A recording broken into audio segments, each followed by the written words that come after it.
Lakini vile vile nimshukuru sana Mheshimiwa Waziri na timu yake yote ya TAMISEMI, kwa maana ya kuanzia yeye, manaibu wake, watendaji wake wizarani mpaka kule mkoani.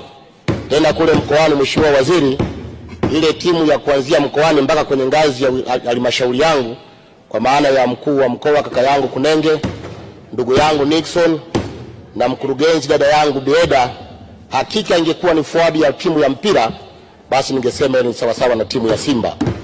Inashambulia na inashambulia kwa hatari, na ninakuomba sana Mheshimiwa Waziri, uitazame timu ile, ibaki katika mikono salama, imalize shughuli tulizozianza bila kuhakikisha bila kufanya lingine lolote.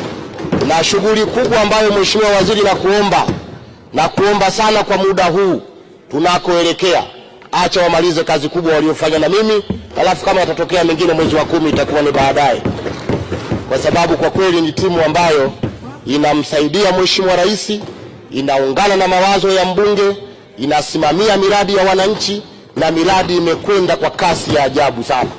Kwa hiyo nakushukuru sana wewe, kwa sababu ni imani yangu kwamba si tu kwa sababu unatoka Pwani, ni kwa sababu wizara umeikamata sawa sawa.